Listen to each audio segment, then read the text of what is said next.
जम्मू कश्मीर में इस साल के अंत तक या फिर अगले साल विधानसभा चुनाव होने वाले हैं। इलेक्शन कमीशन ने हालांकि अभी तक तारीखों का ऐलान नहीं किया है, लेकिन प्रदेश की सियासत में कुछ बदलाव के संकेत लगातार मिल रहे हैं। जम्मू कश्मीर के पूर्व मुख्यमंत्री फारूक अब्दुल्ला के नेतृत्व वाली नेशनल कॉन्फ्रेंस और भारतीय जनता पार्टी के तेवर एक दूसरे के लिए बदले हुए नजर आ रहे हैं। हाल ही में उमर अब्दुल्ला और जम्मू कश्मीर बीजेपी के प्रेसिडेंट रविंदर रैना ने एक दूसरे की खुलकर तारीफ की थी। अब उनके पिता ने नरेंद्र मोदी सरकार को लेकर जम्मू और कश्मीर पीपुल्स डेमोक्रेटिक पार्टी की मुखिया महबूबा मुफ्ती से अलग अपनी राय व्यक्त की है।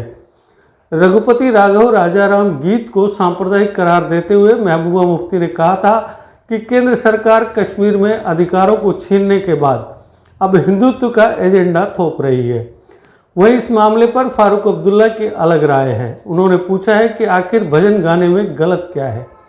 उन्होंने कहा कि मैं खुद भी भजन गाता हूं और इससे हिंदू नहीं हो जाता।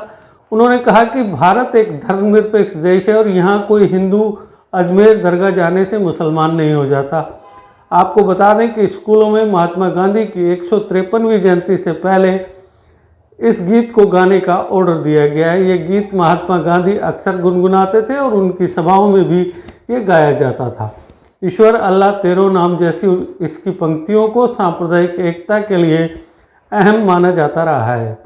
इससे पहले उमर अब्दुल्ला और रविंदर रैना ने एक दूसरे की खुलकर तारीफ की थी। रैना ने उमर अब्दुल्ला को केंद्र शासित प्रदेश के शीर्ष राजनीतिक नेताओं में एक रत्न करार दिया था। रैना ने कहा था, जब मैं उमर अब्दुल्ला के साथ विधानसभा का मेंबर बना तो हमने एक इंसान के रूप में देखा कि उमर अब्दुल्ला जम्मू कश्मीर के शीर्ष राजनीतिक नेताओं में एक रत्न है, इसलिए हम दोनों दोस्त भी हैं। उन्होंने यह भी कहा कि जब वे कोरोना से संक्रमित हुए थे तो उनका हाल जानने वालों में उमर अब्दुल्ला पहले व्यक्ति थे। उन्होंने फ़ोन कर उनका हाल जाना था। रैना के बयान पर प्रतिक्रिया देते हुए उमर अब्दुल्ला ने एक ट्वीट किया। उन्होंने कहा कि राजनीतिक रूप से असहमत होने पर राजनेताओं को व्यक्तिगत रूप से एक दूसरे से नफरत करने की ज़रूरत नहीं है।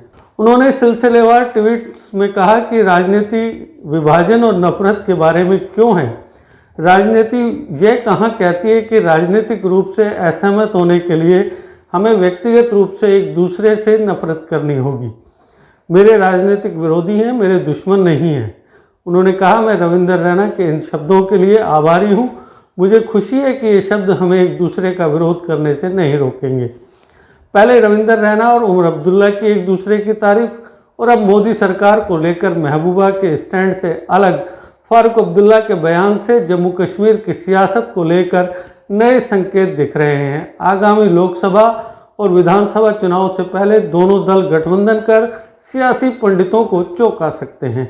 आपको बता दें कि इससे पहले बीजेपी ने महबूबा मुफ्ती के साथ जम्मू कश्मीर में गठबंधन किया था। दोनों दलों ने मिलकर सरकार भी बनाई थी। हालांकि दोनों के रिश्तों में बीच राह में दरार आ गई थी और ये गठबंधन टूट गया था, जिसकी वजह से दोनों ने अपनी अपनी राह अलग कर ली थी। अगर आपका सपना कोई सरकारी नौकरी का है और अभी तक नहीं हुआ है सफल, तो देर किस बात की। आज ही ज्वाइन करें कैरियर अड्डा जम्मू।